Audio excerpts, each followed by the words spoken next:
Yes classes. अब मैं आपको हिंदी व्याकरण के अंदर विद्यार्थी जीवन के बारे में कुछ बताना चाह रहा हूँ। ध्यान से सुनिए और वीडियो को देखें। विद्यार्थी क्या? विद्यार्थी समाज और राष्ट्र के आशा शुभन होते हैं। वे राष्ट्र के भावी कर्णधार और शक्ति के स्रोत होते हैं। जिस देश का विद्यार्थी वर्ग सजग है, सचेत है, परिश्रमी, पुरुषार्थी है, वह देश निश्चय गौरवशाली, सशक्त और महान है, क्योंकि देश केवल विद्यार्थी के ऊपर टिका हुआ है। क्योंकि विद्यार्थी हैं वही हमारे देश के कर्णधार होते हैं। विद्यार्थी शब्द दो शब्दों के मेल से बना है, विद्या प्लस अर्थी। इस प्रकार जो विद्या को चाहने वाला विद्यार्थी होता है, ध्यान से सुनिए अच्छी तरह। विद्या को चाहने वाला परिश्रम करता है, अपना भाग बनाता है, अपनी उन्नति करता है। प्राचीन काल में विद्यार्थी गांव नगर से बहुत दूर वन में आश्रम में रहता था और वहाँ अध्ययन के साथ साथ गुरु की सेवा भी करता था। उसे व्यवहारिक ज्ञान के सम्यक समन्वय की शिक्षा साथ साथ मिलती थी। वह जीवन के 25 वर्ष विद्या अध्ययन में ही व्यतीत करता था। वह गुरु के आश्रम में रहकर स्वावलंबन, सदाचार और पुरुषार्थ का पाठ पढ़ता था। आलस और प्रमाद उनके निकट भी नहीं आता था।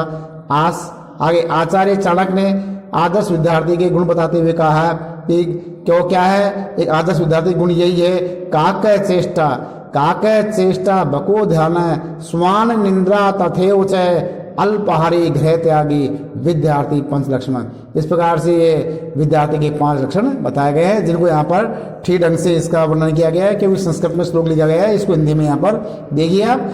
यहाँ आदर्श विद्यार्थी के 5 लक्षण बताए गए हैं। उनमें कौवे के समान चेष्टा होनी चाहिए। जैसे कौवा सदा सावधान और सजग रहता है, उसी प्रकार विद्यार्थी को भी ज्ञान प्राप्ति के प्रति कौवे जैसी चेष्टा रखनी चाहिए। उसे बगुले के समान ध्यानरत रहकर अपनी चित्त सदैव लक्ष्य की ओर रखना चाहिए। आदर्श विद्यार्थी आलसी नहीं होता है। जैसे तनिक से आहट होने पर कुत्ता जागृत हो जाता है, उसी प्रकार अच्छे विद्यार्थी भी घोड़े बेचकर नहीं सोना चाहिए। आदर्श विद्यार्थी अल्प भोजन करता है, अधिक भोजन करने वाला जो पेटू होता है। साथ ही विद्यार्थी गृह त्यागी भी होना चाहिए, अर्थात माता पिता और घर के मोह से दूर विद्या साधना ही करता है। दूर घर की उसको याद नहीं, मेरी माता है, मेरे पिता है, मेरे बुआ है, इनसे दूर रह करके केवल उससे विद्या साधनी पड़ती है। विद्यार्थी का कर्तव्य है कि वह माता पिता की प्रतिष्ठा बढ़ाए। उनका कर्तव्य है कि अध्ययन में मन लगाए, और गुरु का अर्थ है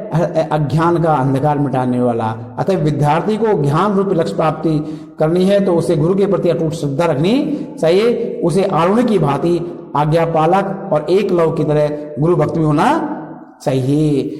आज समाज में फूट और वैमनस्य का बोलबाला हो गया। यदि विद्यार्थी को सही नेतृत्व नहीं मिला तो उनका जीवन अंधकार में हो जाएगा। विद्यार्थी जीवन स्वस्थ, सबल और अनुशासित होगा, तभी तो शक्तिशाली और सबल राष्ट्र का निर्माण भी हो सकेगा। आज हमारे सामने कई समस्याएं सुरसा की तरह मुंह खड़ी है। अंधविश्वास, अशिक्षा का बोलबाला है, जनसंख्या भयंकर रूप से बढ़ रही है। ऐसी स्थिति में विद्यार्थी अपने ज्ञान को बढ़ाकर इन समस्याओं को सुलझा सके, इनमें छुटकारा दिला सके।